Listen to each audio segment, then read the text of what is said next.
Hello বন্ধুরা, আমি দীপ আর তোমরা শুনছো ভূতবং।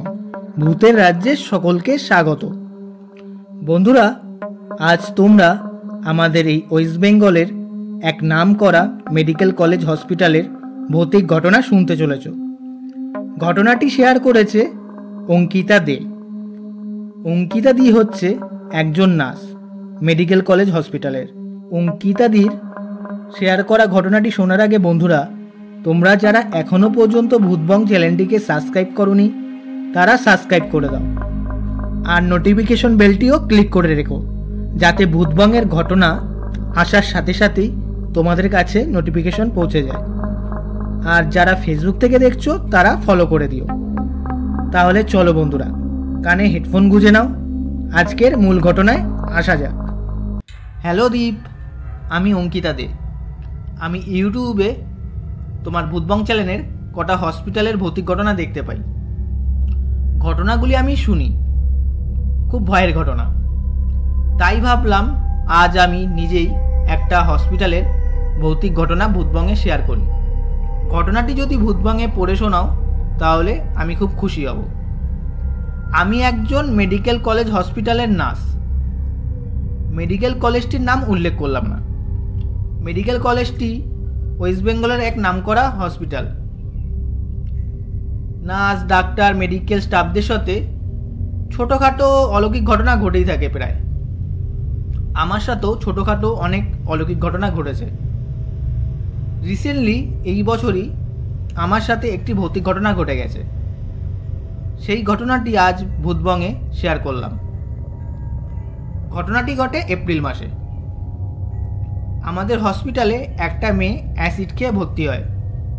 মেয়েটা অ্যাসিড খেয়ে সুইসাইড করতে যায়। এর কারণ হচ্ছে মেয়েটা যে ছেলেকে ভালোবাসতো সেই ছেলেকে মেয়ের বাড়ির কেউ মেনে নেয়নি।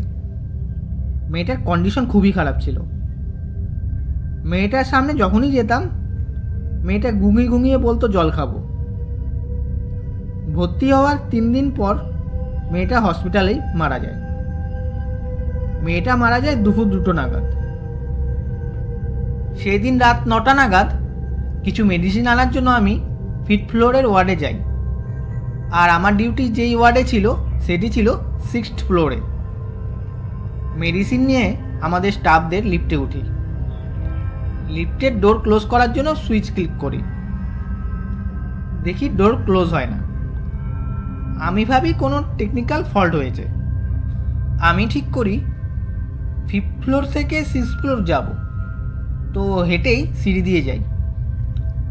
সিঁড়ি দিয়ে যেই উঠতে যাব দেখি সেই মেয়েটা সিঁড়ির মধ্যে বসে আছে। আমি দেখে তো থ হয়ে যাই, বুকটা কেঁপে ওঠে। আমি চিন্তা করি এ আবার কি বিপদে পড়লাম। আমি আর সিঁড়ি দিয়ে উঠি না, সঙ্গে সঙ্গে দৌড়ে লিফটে যাই।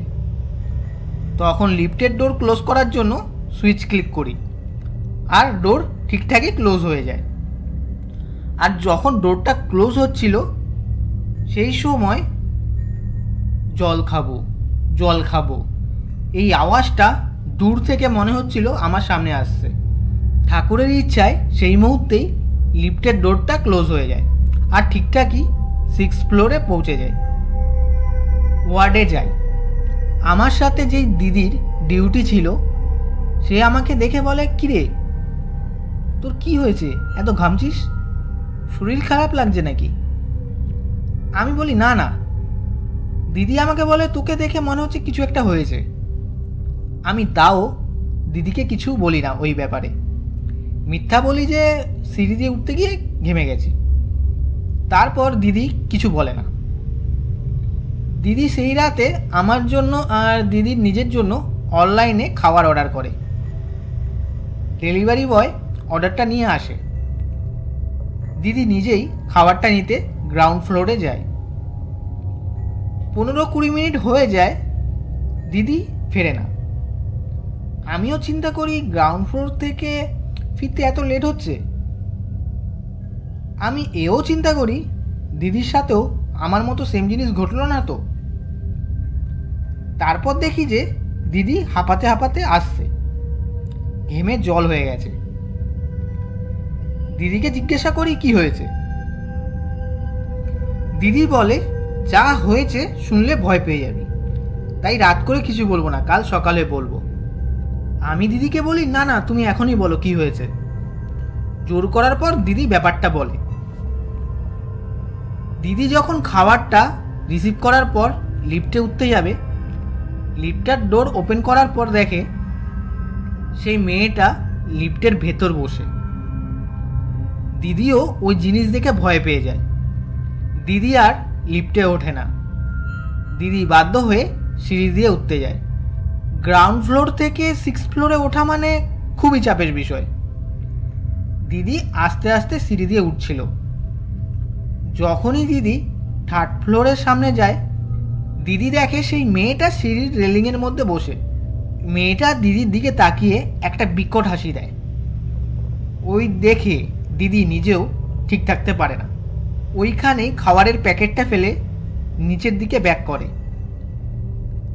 লিফট, সিঁড়ি দুই দিকেই এমন প্রবলেম। সেই মুহূর্তে দিদি কী করে, গ্রাউন্ড ফ্লোরে থাকা সিকিউরিটি গার্ডদেরকে গিয়ে ব্যাপারটা বলে।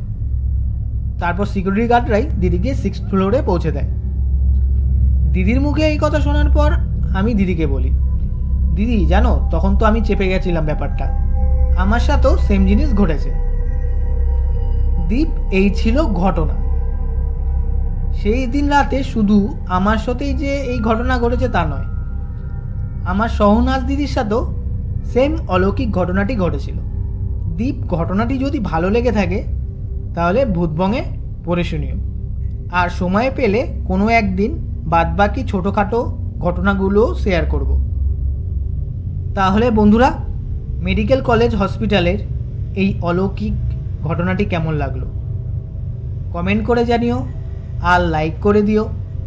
আর বন্ধুরা, তোমরাও যদি ঘটনা পাঠাতে চাও তাহলে আমাদের ভূতবঙের ইমেল আইডি bhutbongofficial@gmail.com পাঠিয়ে দিও।